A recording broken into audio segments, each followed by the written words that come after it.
Annotations can help to clarify my message and bring attention to important area of my screen capture. I can find the annotations under media in the left side menu. Callouts, arrows, lines, shapes, and sketch motion can bring attention to key components of my presentation. Blur and highlight can allow me to hide sensitive information I might have accidentally captured with my screen capture. And keystroke callout clarify on the screen what I'm doing on my keyboard. I've marked a few spots in this tutorial that could benefit from annotation. Here, I want my viewers to click on the blue chair button in the top right corner of the screen. That sounds like a good place for a callout. I'm going to click on callouts and then select my style. If I select all, I can see all of the options that are available. I like to choose specific styles because that helps ensure that the colors and characteristics stay consistent throughout my course. I'm going to select abstract for my style and try this aqua arrow. I'm going to drag and drop it into the timeline. Camtasia creates a new track for this annotation. And if I move my playhead over top of the callout, I can see what will look like in my project. Now a huge arrow right in the center of my screen isn't exactly what I'm going for, so I'm going to need to edit a bit first. I'm going to click and drag the arrow so that it's pointing at the blue chair button I want to highlight. If I want to change the size of my callout, I can click and drag from any of the handles. I click shift and then drag. It will stay in proportion. And if I want now to rotate the callout, I can use the green rotation, do it in the center of the shape. Now I don't want to callout to say ABC, so I'm going to double click on the text on the canvas and replace that ABC with the word chair. Let's see what that looks like in my video. From your document, just click on the blue chair button in the top right corner in the center. Okay, I like that. I could live with that. Now it does go on a little bit too long.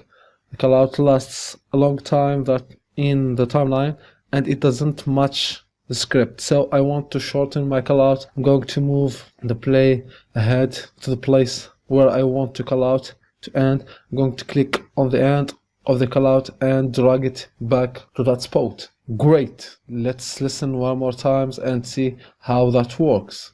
From your document, just click on the blue chair button in the top right corner. That's much better. If I want to control any other properties of this callout, maybe change the font or font size, change the background color, I can do all of that in properties menu.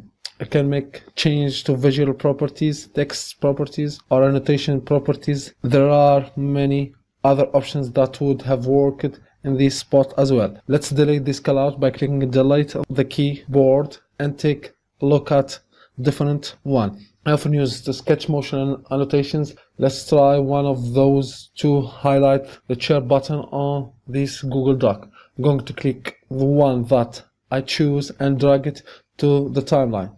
Let's see what that looks like. From your document, just click on the blue chair button.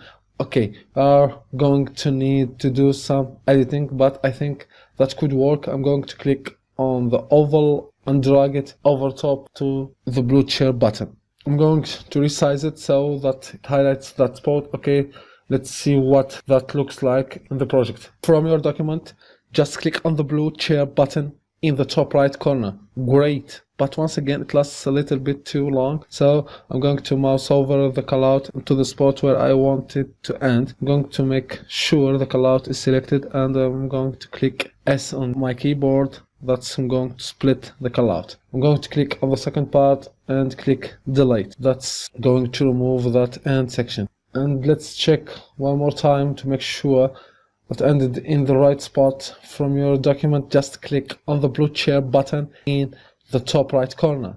Good. I like that. It definitely draws the eye to the area I want to highlight.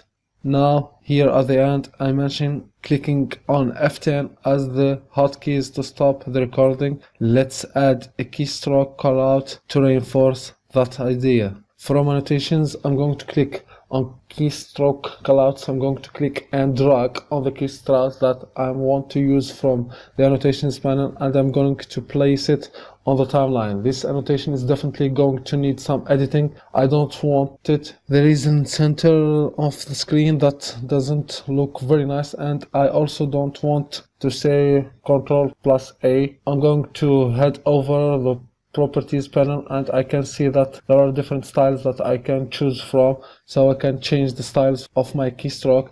I'm going to click in the keys box, and anything I hit on my key to show up there in that spot. I want it to say F10, so I'm just going to click F10 on my keyboard, and that's now on my keystroke callout. Let's put it somewhere that isn't quite as obtrusive. Alright, and let's see what that looks like in the timeline.